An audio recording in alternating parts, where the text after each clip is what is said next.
Okay, let us look at the ugly Philippine mainstream media and media funded by the Americans and the oligarchs. Alam po ninyo, Rappler ang kukunin nating ehemplo po. We will use Rappler as an example here. No?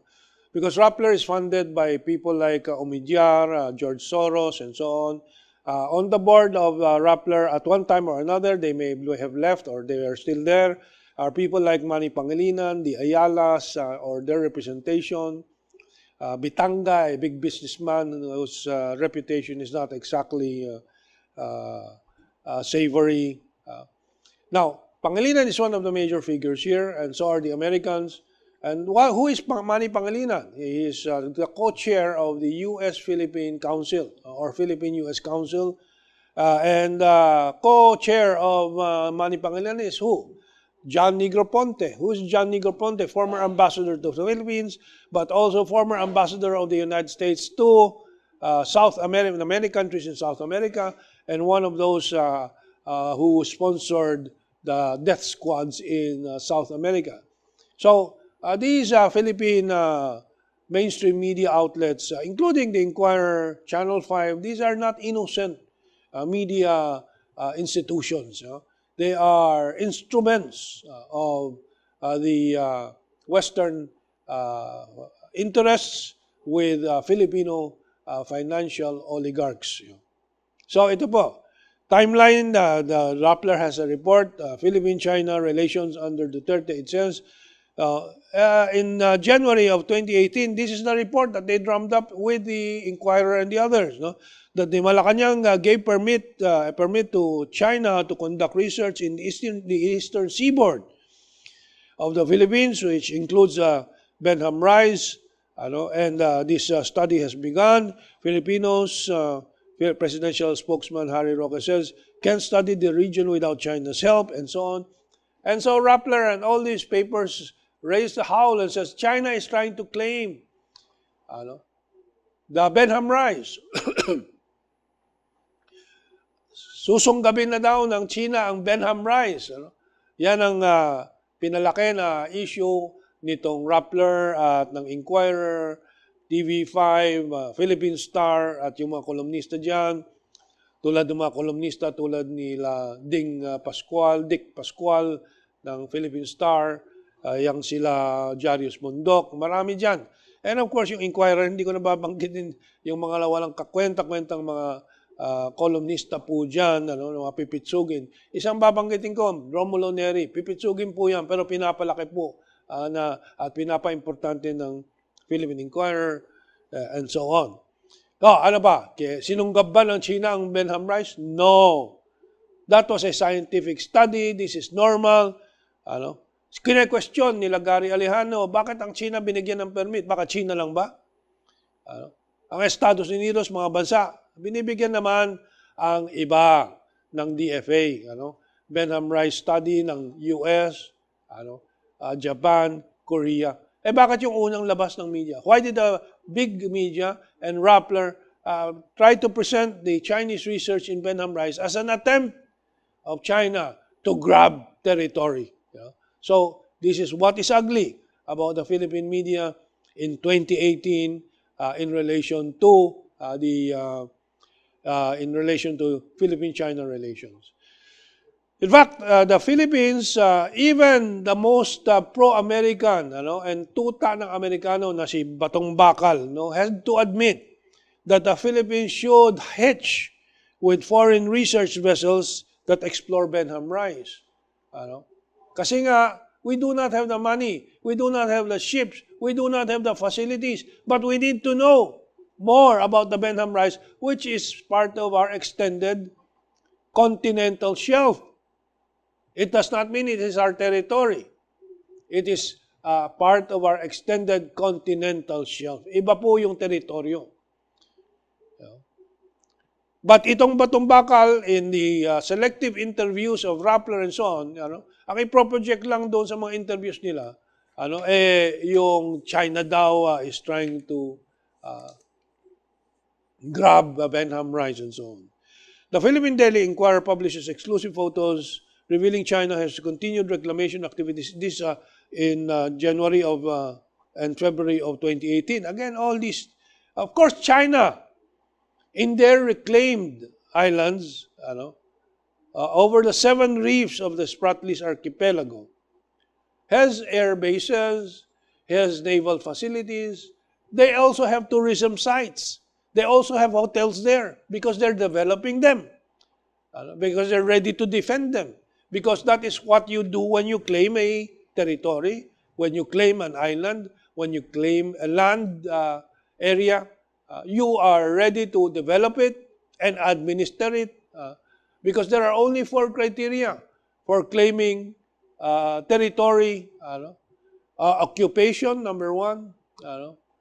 Development, control, and continuing administration. We are doing that with a few of the 9 islands that Marcos claimed without any legal basis in the 1970s. Marcos just took over because that is the basis for claiming. Take over, occupy. Hindi yung mga batas-batas na sinasabing UNCLOS and so on. That comes only after, when you have occupied. Then you argue, we occupied this. We have been there for 20 years. We have people there. We have a governance there. We have population there. That's the. Kaya panloloko po yung ginawa sa arbitration na sinasabi na hindi naman sumali ang China. Now, it is now 2 years after the arbitration decision. More people are less emotionally involved and can think and understand already when we explain that. When the Philippines claimed and occupied 9 islands in the Spratlys, it was not legal yet. There was no legal argument for it yet. Because the real territory as defined, if you want to look for legal basis, is the Treaty of Paris. And it did not include Spratlys, it did not include Scarborough. Do not be fooled by all this media. And China has respected the 9 islands. It is Vietnam who stole Phuket Island from the Philippines. Why is nobody complaining about that? And the fact is, Vietnam has been very active in establishing military bases, air bases, and all facilities on what it claims of these paracels and the Spratlys, including what the Philippines is claiming. And yet, nobody talks about it.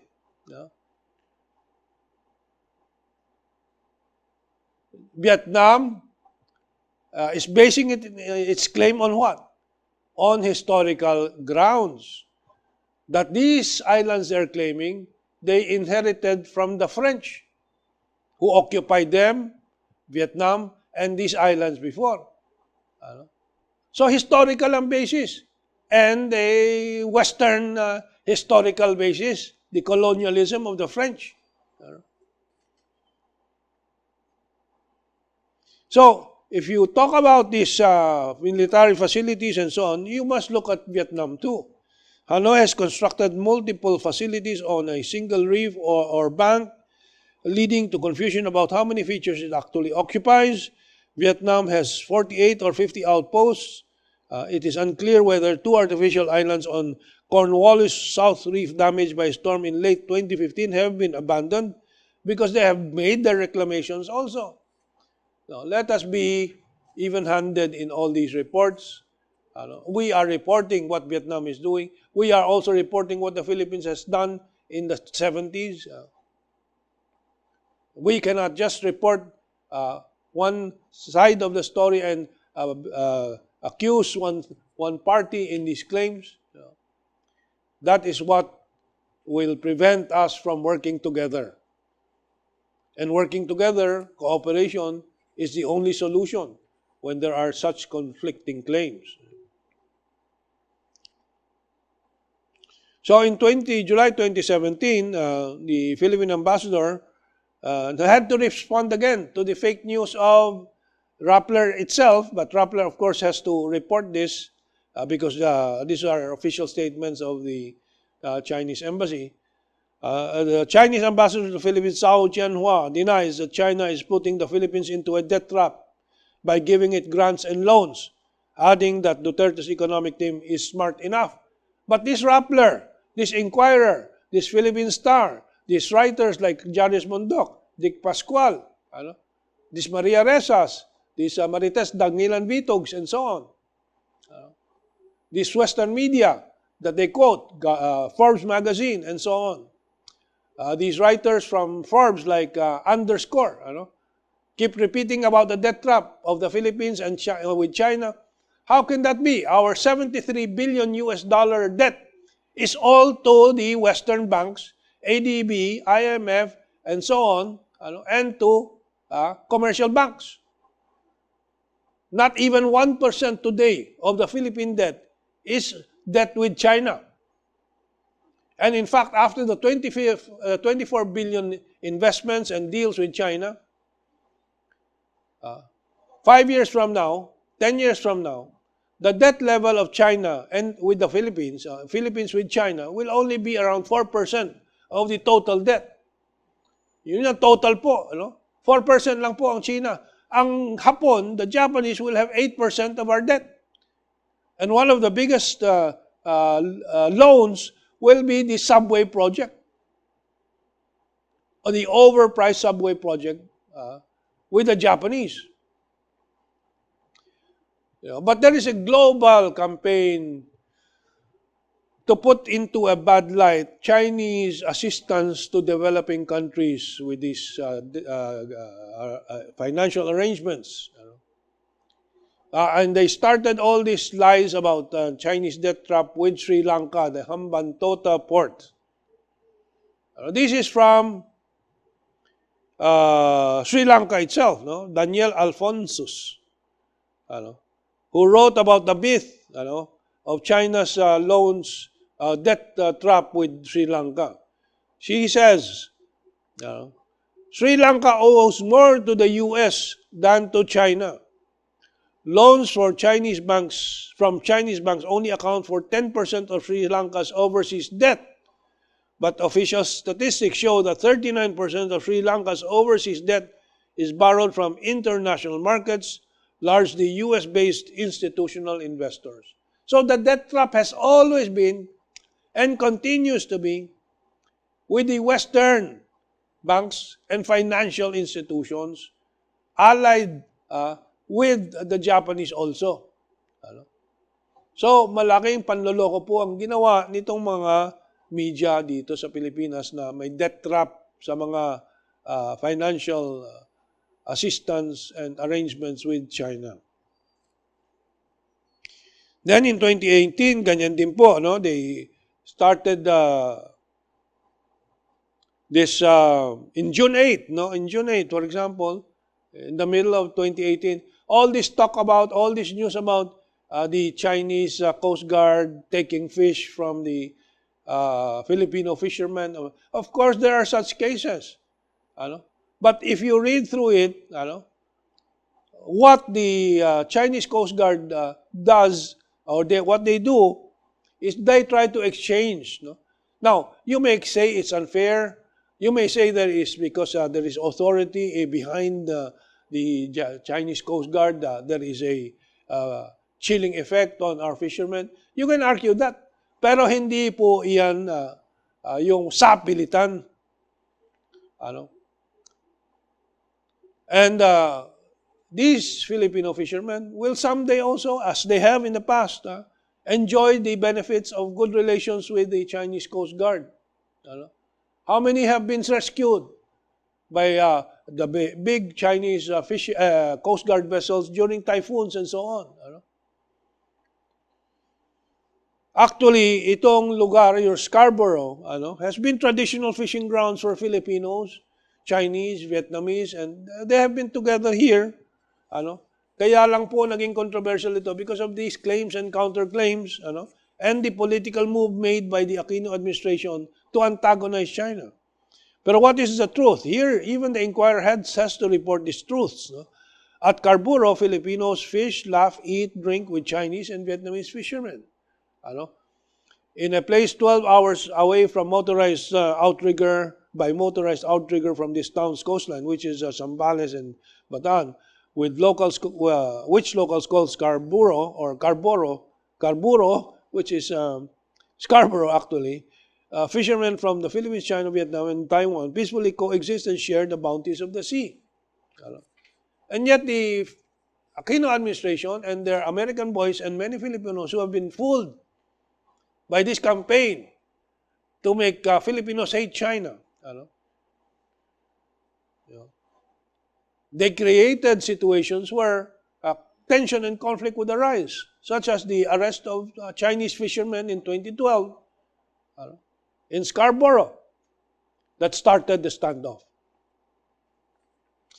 Of course, in the middle of 2016, the arbitration decision came out, and now in July of 2018, the second anniversary of the Hague Ruling, all this Rappler and all these other media starts acting up again, and there was a tarpaulin that says the Philippines is a province of China.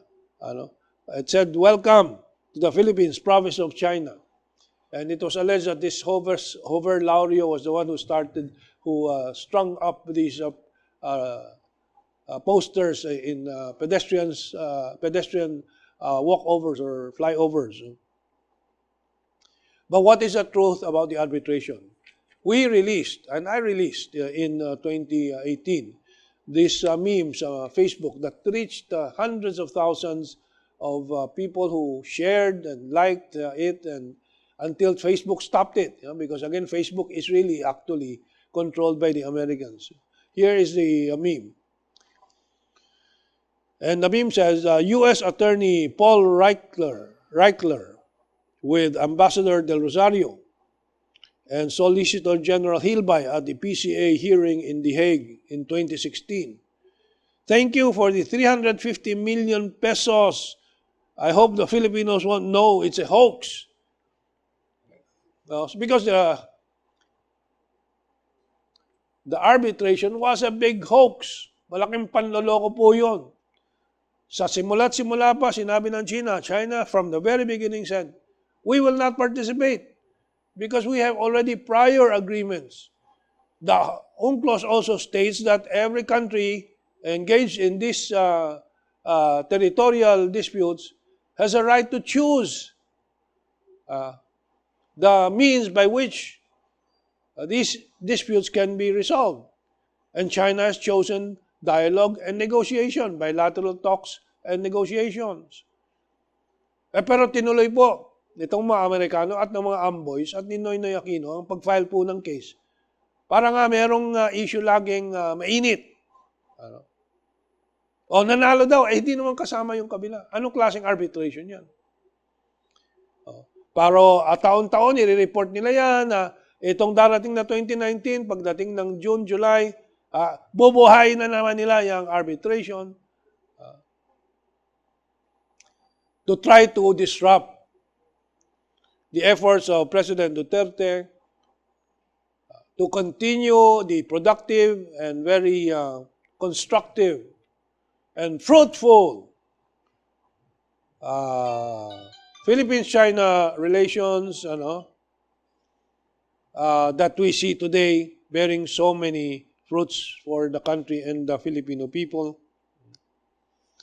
Again, the mainstream media in July made a big issue of the Chinese research vessel Yuan Wang 3 docking in Davao City, the Duterte's hometown, from the port of Jiangyin.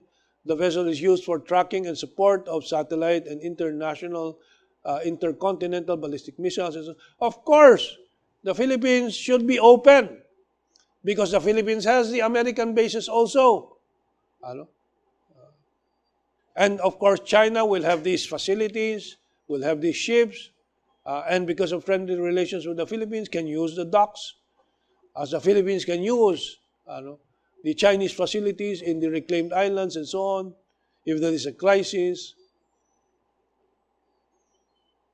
Now, the kicker talaga, noong 2018, noong July, yung survey ng SWS na tinatanong daw sa Pilipino. A social weather station survey finds that 4 out of 5 Filipinos say it is wrong for the Duterte administration to do nothing about China's militarization of the West Philippine Sea. Ano? Wala daw ginagawa. Siyempre, kung ikaw sinasabi, walang ginagawa si Duterte. Tama ba yun o mali? Kung walang ginagawa, di siyempre mali. Ano? Pero may ginagawa. The Duterte administration has been engaged in dialogue and negotiations. It is arranging for the code of conduct for the South China Sea. It is doing so many things. Not just the way the amboys want, which is to continue complaining, carping, like Antonio Carpio, the justice, and trying to create tension with China. Hindi po yun ang gagawin po ni Duterte dahil alam ni Duterte, wala pong pupuntahan yun. Duterte knows there is no fruit to be found in creating tension and conflict with China, but that is all the promise of a good future, prosperous future in cooperating with China, in continuing dialogue, and being a partner of China in the future of Asia and the world. Mabuhay and happy 2019, which we, at the end of this year, will say we have made better with our efforts to improve Philippine-China relations. Thank you very much.